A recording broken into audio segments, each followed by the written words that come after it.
pathless wilderness, wild, rugged. That was the Black Hills of South Dakota in the early 1870s. A hardy frontier, far from the paths of civilization, where fortune beckoned with a glittering smile and life hung on the quickness of a trigger finger.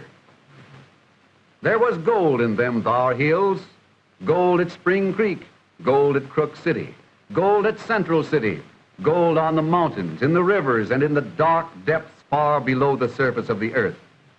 For centuries uncounted, men have sought, fought, and died for gold, as they did in the Black Hills when the West was young. Brave men came from the north, the east, the south, the west. By the tens, the hundreds, the thousands, they tunneled the mountainside, they combed the gulches, they strained the rivers, creeks, and streams in their wild quest for gold. But the romantic day of the placer miner was short-lived. No more could gold be washed from the coarse gravel of the creek beds. The placers were worked out. The bewhiskered pioneer with pick, shovel, and gold pan had served his day. And that day he served well, for he set the stage for a greater era and new industry destined to take its place with agriculture in South Dakota. Among the men who sought for gold in those daring days was Moses Manuel. He was interested in the scientific mining of hard rock formation, getting gold out of quartz ore so hard it could not be chipped by a miner's pick. Manuel and his party prospected the winter of 1875 without success. And then, on April 9th, 1876, they discovered a ledge, an outcropping of ore that then was termed a lead. They sank their discovery shaft in the side of a draw, and they called it Homestake Lead, and the mining camp which leaped to life took the name of Lead City. The original site of the Homestake Mine has disappeared, and in its place has risen a thriving industry geared to modern progress. Today, Lead is still a mining camp, but a mining camp with 20th century trimmings. The Homestake Mine is still there, for Lead is Homestake, and Homestake is Lead. But mining in the glamorous days of yore is a far cry from the complicated and scientific methods in use today. It takes more than a pick and shovel to get gold ore out of the ground now, and more than a gold pan to get the gold out of the ore. Would you like to mine for gold? Today, gold mining means raw materials, men and construction, combined with the science of chemistry and the wonders of modern engineering, all of which are necessary to make Homestake ore pay. New construction, which will take 2 years at a cost of about $3 million to complete. This complex steel structure, the head frame, rises from a man-made mountaintop plateau to reach nearly 150 feet skyward. In this massive building, made with more than 800,000 bricks, steel and concrete, giant equipment will control the hoisting and lowering of cages which carry men and materials. This model of the Yates shaft shows what has to be done. The great construction work underground, blasted out of solid rock, but it isn't done from the top down. The shafts are cut from the bottom up. Tunnels, or drifts as the miners call them, are blasted from the solid rock to connect old workings with the exact location of the new shaft. Then the latter moves upward in many separate segments or links, which one by one are merged into a single vertical opening. Precision engineering makes sure the drifts meet the new shaft at the right places. But it's not as easy as that. Opening up a level and placing it in proper condition for mining requires many months of work, drilling, blasting, ditching, hauling waste rock. More than 3.5 million feet of timber, or enough to build more than 200 five-room houses, go into the shaft. This drift leads to one of the ore bodies. 2 years to finish the job. Hundreds of men at work under the ground, on the surface, high in the air. 2 years of work through the toughest kind of rock. Millions of feet of timber. Hundreds of tons of concrete and steel. Thousands upon hundreds of thousands of dollars for equipment. before one single ton of ore can be taken out. That's what gold mining is today. Where is that old-time pick and shovel now? The new Yates plant, when complete, will look like this several million-dollar Ross plant, built in 1934 with a shaft where operations are now being conducted on many levels. The levels are spaced 100 feet apart down to 1,100 feet.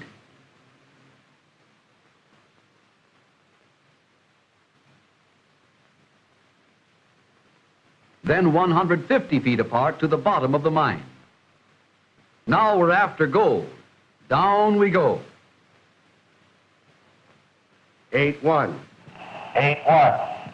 That's the signal we heard a moment ago. The marvels of shortwave radio used for safety in the mining of gold ore. These great and powerful drums, each holding more than a mile of stout steel hoisting cable in one layer, wind and unwind rapidly as the cages speed up and down the shaft, carrying their cargo to a safe haven. Vertical transportation, lowering human cargo over 4,000 feet into the earth, 4 times as deep as the height of the Empire State Building. Flashes of light are levels. An indicating arm is geared with micrometer fineness and tells the operator exactly where the cage is at all times. 3,650 feet, 3,800 feet, 3,950 feet, 4,100 feet below the surface, at a speed more than 3 times as fast as a modern elevator, in perfect safety. Over 2,000 men work for Homestake. The miners work in 2 shifts, which are rotated, changes in hours for every man. At Homestake, safety is a first consideration. Helmets of light material tougher than steel, work lamps with a battery to keep them lighted for 8 hours, steel-toed shoes with spiked soles for safety. But above all, it is the thorough understanding of their job and an unfailing observance of safety practices on the part of the men themselves that have brought the Homestake record to its remarkably low accident rate. Prospecting, shaft sinking, drifting, raising, cross-cutting, diamond drilling, all preliminary to actual mining of the ore. Here's the air-driven diamond drill outlining the gold-bearing rock. Gold ore is mined by 2 methods: the shrinkage stope method without timber and the square set method with timber. These miners are climbing into a stope from which the ore is being removed by the shrinkage method. Shrinkage stope mining consists of breaking ore away from solid rock. As the roof of the opening or stope becomes higher, the miners use the broken ore as a platform on which to work. Loose rock hanging overhead is pried off with long steel bars. Miners call this barring down. Pneumatic drills bite deep into the tough, hard ore to make holes for blasting. 10 feet into solid rock. Every day, 3,000 steel drills go into the mine. Every day, 3,000 steel bits are taken out for sharpening. Prying down loose rock, drilling holes deep into the ore, and loading the holes for blasting require an 8-hour working cycle. 3 million sticks of dynamite every year, 1 million blasting caps to set off 1 million blasts, for nearly 1.5 million tons of ore mined annually in the Homestake mine. The blasting is done at the end of the day. Out go the tools and out go the men to a safe place far from the blast. They light the fuses, the smoke curls up. It's all over until another shift repeats the cycle. When the shrinkage stope is mined up to a height of 125 feet, the chamber is filled with broken ore, which must be drawn through chutes into 1-ton cars. Strong timber planking and steel guards protect the loaders from flying ore. 1 ton of ore to a car, 20 cars to a train. 20 tons of solid ore and not a flake of gold in sight. Locomotives powered by electricity, locomotives powered by compressed air, All run on tracks from all points underground. Run regularly on a complete railway system. 80 miles of steel track to carry equipment, materials, and gold ore. Ore mined by the square set method consists of timbering to take out the ore which was left in place to support the roof and sidewalls during shrinkage stope mining. These men are working under the pillar you saw in the picture a moment ago. The process is the same here as in the shrinkage stope method. Drill, blast, and remove the ore. Water runs through a rifle drilled hole in the center of the drill steel. The water does 3 jobs: cools, lubricates, and prevents dust. Down goes the ore to the loading level below, and what punishment that timber takes. It has to be strong to stand that pounding. 1 foot square, tough timber from the Black Hills. This model shows you what the mine actually looks like. A massive underground structure of sturdy timber. The higher up the miners drill and blast away, the farther down the ore falls. The miners go up and the ore comes down. In this subterranean cavern are supplies ready for use. Timber for extending the square set structure. Tools, drills, and extra equipment. Standing by, on the job for the time it is needed. Air for power and air for help. Every minute of every day, 500,000 cubic feet of fresh air go into the mine, and 500,000 cubic feet come out. Clean, fresh air every minute of the day for every man underground. These men are working in a heading, a dead end away from the main drifts and crosscuts of the mine, but they get plenty of clean air through canvas or galvanized iron ventilating pipes. 4,000 feet underground, but still there is air for the miners and air for power. But why air for power? To drive 500 air drills, 38 air locomotives, small ventilating fans, and other equipment. Where does it all come from? Why, it comes from here. These great compressors running day and night furnish high-pressure air for many machines. Water for spraying to keep down the dust. Water from sand used in filling worked-out shrinkage stopes. Water from the earth. Water for the drills. 600 gallons of water pumped from the mine each minute, or enough for a city of 20,000 people. And it all has to go someplace. But where's the gold? Let's look for it. That's funny, there's none to be seen. It's there all right, but in minute quantities. 4/10 of an ounce to a ton of rock. The ore is hoisted at night. This skip is filled with 8 tons of ore, and there it goes. 25,000 pounds of ore and steel at 2,500 feet per minute. All of the new timber used in the mine is lowered through shafts. The old and broken timber is hoisted to the surface. More than 1,000 miners are lowered and hoisted through the shafts every day. This heated tunnel leads directly from the shaft to a modern change house. The miners pass from the shaft to this room without going outside. Here, modern facilities guard against sudden changes in temperature. Safety precautions on the surface as well as underground. Here's the gold ore again, and what a beating is in store for that rock. The ore is on its way now to the gyratory crusher, the first of a series of crushing machines. No one machine can do the job, so the Simon's crusher now breaks the rocks down to about 2-inch size, like this. It takes power and plenty of it. 2-inch pebbles from chunks of solid rock, but it's only the beginning. From the crusher to the stamp mill, 180 stamps, each with a falling weight of 1,550 pounds. 300,000 tons of water are used every 24 hours in the process to reduce the ore to a fineness sufficient for the removal of the gold. The fall is from a height of 7 inches to break the ore fine enough to pass through a screen with 3/4-inch openings. These machines are called rod mills, revolving cylinders 12 feet long, 6 feet in diameter. Round and round, 10 of them breaking the ore to pieces smaller than a grain of wheat. Here's what's going on inside. 35,000 pounds of steel rods, hammering against 28,000 pounds of manganese steel plates, whirling around 17 times a minute. Tough going for the ore, and for the steel rods, too. This is what a 10-foot rod looks like after going through the mill.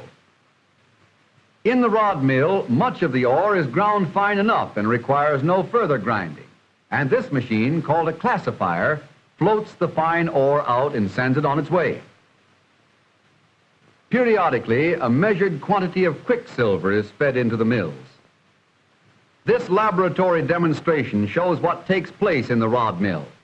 Quicksilver and gold brought together form a grayish, putty-like mass called amalgam. The heavy amalgam settles to the bottom of the pulp to be captured on a copper plate, which also has been treated with quicksilver. Yes, sir, there's the first sign of gold we've had, but you'd never know it to look at it. The amalgam is softened by the addition of more quicksilver and cleaned up in this hydraulic press. All ready now for a last change of face into gold.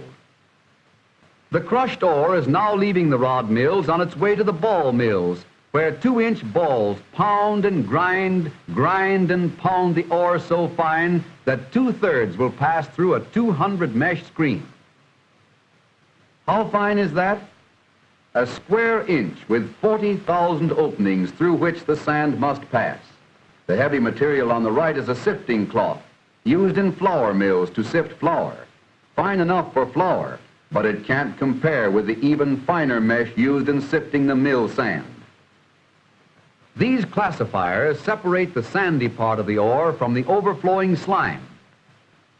The overflowing slime is piped to another plant for special treatment. The sand is raked out of the classifiers to go on its way to the cyanide tanks. Lime is added to the sand pulp, another step in the chemical control of this complicated process. Water, water everywhere, and not a drop to drink. But what you see going into that tank is gold-bearing sand. The water just helps it along. There are 28 of these redwood tanks, each holding 700 tons of sand. 8 hours to fill a tank, and 20 to drain the water from it. Then the top must be raked. Why? To prevent caking, and then air is forced up through the sand to provide oxygen necessary in the cyanide treatment. The incoming cyanide solution goes on dissolving the particles of gold left in the sand after amalgamation and liquefies it. It's hard to imagine gold being dissolved in a liquid like sugar in your coffee, but that is exactly what cyanide solution does. It turns gold into liquid. And there it is, liquid gold, gold in solution. And the solution in that bottle is worth about 2 cents. But what about the sand? Man-made erosion, washing it away, returning it to the mine for filling the stopes from whence it came. This tank holds 200 tons of gold-bearing solution, gold taken from finely ground ore by the action of chemicals. Remember the slime, that clay-like substance floated away in the classifiers? Here, the last minute particles of gold are taken from it in these great presses. Here is a department that is highly important, the assay office. From the time the ore is mined, samples are taken, crushed and analyzed for necessary control of operations. Every step of the way, the ore is tested. This is for control, to make sure the right procedure is followed all along the line. There's the first piece of gold we've seen, and it weighs but a tiny fraction of an ounce. At last the gold is made. That is, if you can call the result of all the mining, grinding, and processing you have just seen making gold. This is the end for the small briquettes of amalgam and the precipitate, the melting pot. With heat, the quicksilver is separated from the amalgam, and the resulting crude bullion is taken out of the retorts. In this furnace, the gold precipitate is refined into crude bullion by melting. The impurities are removed by the slag. Next, the bullion is remelted and further purified, ready to be cast into gold bars. This is the final result of the vast operations above and below. Less than a week ago, this gold was imprisoned in hard and tough rock, thousands of feet below the surface of the earth. What miracles of science and engineering it took to recover this gold from the ore. 4/10 of an ounce of bright yellow metal is what you see here, and it comes from 1 ton of ore. 1 ton of ore mined with modern equipment, 1 ton of ore hauled and hoisted to the surface, 1 ton of ore crushed and ground to a fine sand, 1 ton of ore through the rod mill for amalgamation, through the great tanks for cyanidation. The coordinated effort of hundreds of men above and below the surface of the earth, complicated machinery, modern science, all working together so that 4/10 of an ounce of gold may be wrested from 1 ton of ore. But there are other things important to gold mining, necessary, vast, basic, all blending to a common purpose. Sand filling, for example. Here, hundreds of tons of ore have been taken out. Something must be put back to fill the open spaces. Combating the great rock pressures which otherwise cause surface caving, and to protect nearby underground workings, these openings must be tightly filled. But with what? With sand from the mill. After all the ore has been drawn from the shrinkage stopes, the stopes are filled with waste, barren rock. Then sand is sluiced into the broken rock for a tight fill. The successful mining of marginal low-grade ores depends upon holding costs to an absolute minimum. Since 1931, homestake taxes have increased at an alarming rate, and with them costs. Consequently, great blocks of ore are left in the mine, lost forever, because the cost of reopening the stopes in the future would be prohibitive. The lighter area is marginal ore. The black is ore. Increased costs cause shrinkage in the mineable ore, shorter life for Homestake, and inestimable loss to its employees and to the state of South Dakota. Another engineering department has a highly important function in the Homestake mining operation, mechanical engineering. This department has to do with maintenance, service, and operation. Every year, this department makes and sharpens over 1.25 million pieces of drill steel for use in the mine. Special steels for 101 other uses are kept on hand at all times. Many kinds of special shop machinery are needed so that the mine and all other departments may receive prompt service and a supply of special parts and equipment. Over 4,000 feet of ventilating pipe are made annually to provide healthful ventilation at all depths. The foundry produces over 2 million pounds of iron castings every year. Repair work such as this for the maintenance and operation of hoists, crushers, conveyors, air compressors, mine pumps, and boilers is constantly going on. Work as delicate as adjusting and balancing a fine scale or the repair of massive equipment weighing several tons, it's all in the day's work for these skilled and experienced homestake mechanics.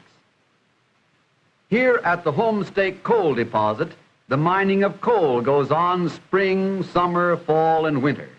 Coal for homestake light, power, and heat. Hundreds of tons of dirt are removed daily to expose the age-old bed of coal. And then, deep down into the bed of coal, nearly 100 feet, goes the charge of explosive. There go thousands of tons of coal, one of nature's greatest servants, harnessed for the use of man. Machinery for loading the coal onto endless conveyor belts, for transporting it to the tipple or sorting bin on the surface. Machinery for transforming it into power.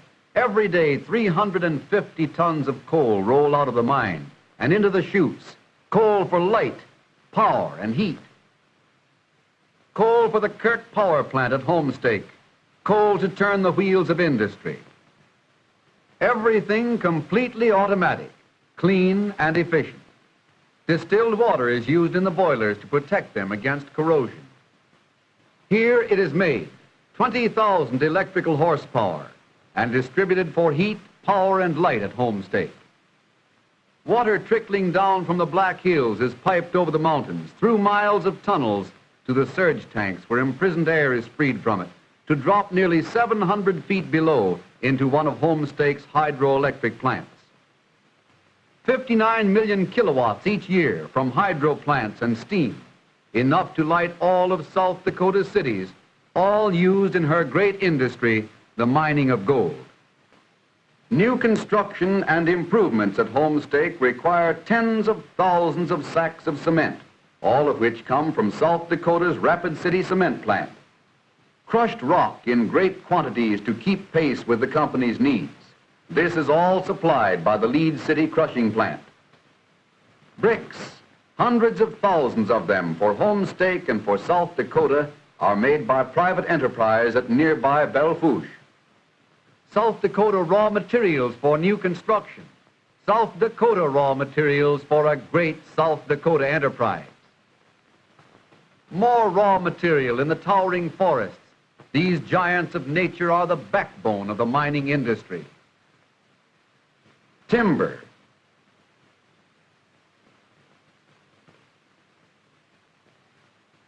Timber for the mines. Scientific methods are used in logging. No haphazard cutting nor waste in the great pine forests. Inspection before cutting. A weeding out process that gives the young trees a place in the sun. When the trees are stripped of their branches, they are loaded on trucks for transportation to the sawmill. No place for oxen or horses now. Big diesels do the work in good weather and bad.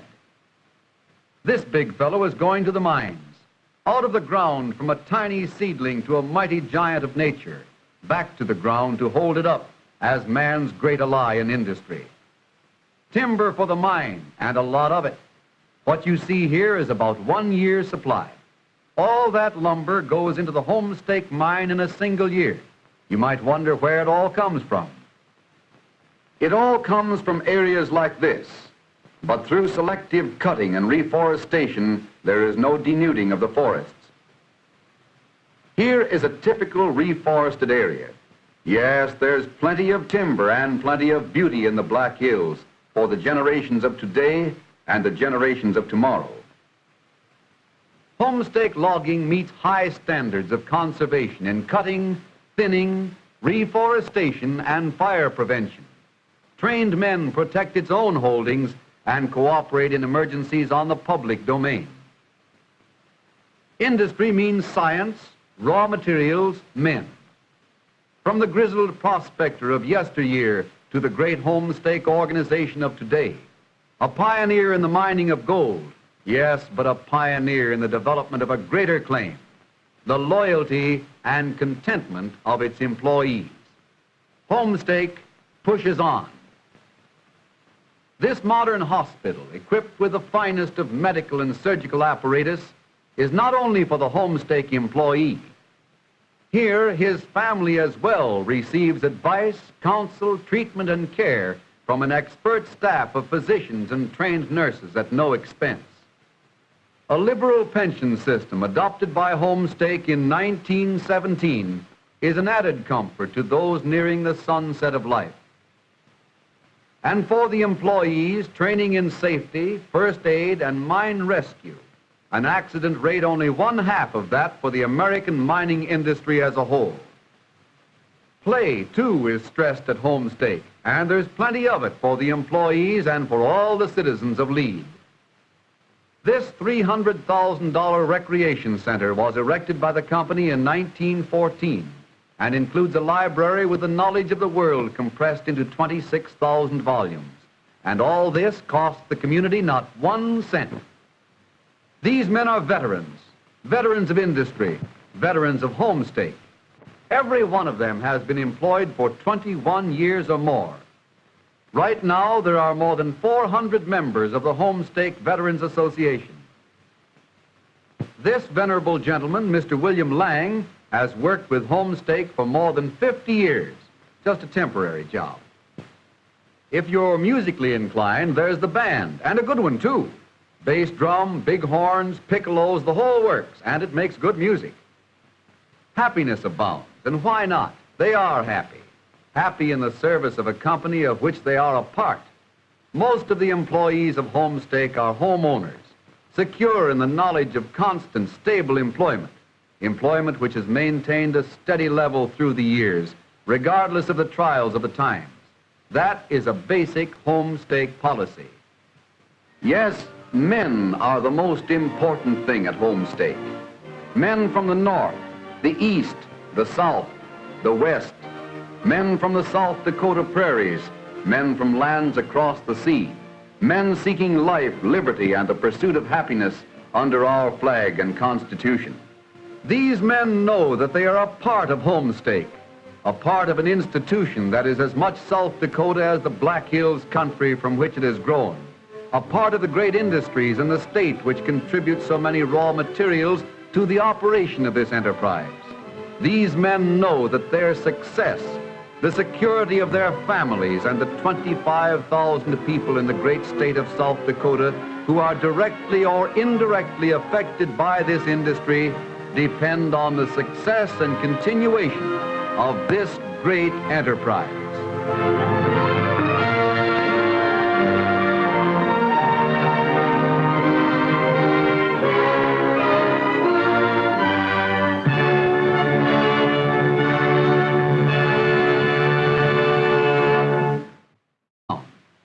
The shafts are cut from the bottom up.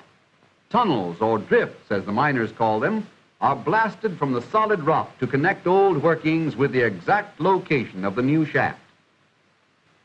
Then the latter moves upward in many separate segments or links, which one by one are merged into a single vertical opening.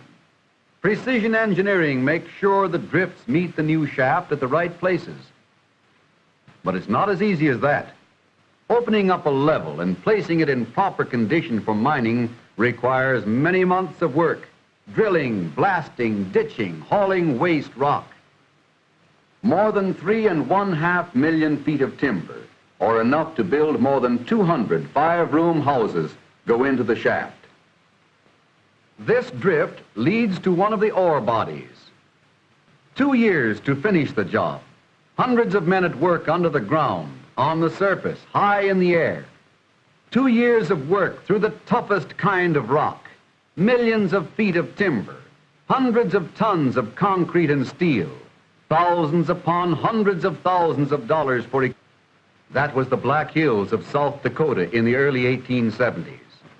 A hardy frontier, far from the paths of civilization, where fortune beckoned with a glittering smile and life hung on the quickness of a trigger finger. There was gold in them thar hills, gold at Spring Creek, gold at Crook City, gold at Central City, gold on the mountains, in the rivers, and in the dark depths far below the surface of the earth. For centuries uncounted, men have sought, fought, and died for gold, as they did in the Black Hills when the West was young. Brave men came from the north, the east, the south, the west, by the tens, the hundreds, the thousands. They tunneled the mountainside, they combed the gulches, they strained the rivers, creeks, and streams in their wild quest for gold. But the romantic day of the placer miner was short-lived. No more could gold be washed from the coarse gravel of the creek beds. The placers were worked out. The bewhiskered pioneer with pick, shovel, and gold pan had served his day. And that day he served well.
A pathless wilderness, wild, rugged, in the glamorous days of yore is a far cry from the complicated and scientific methods in use today.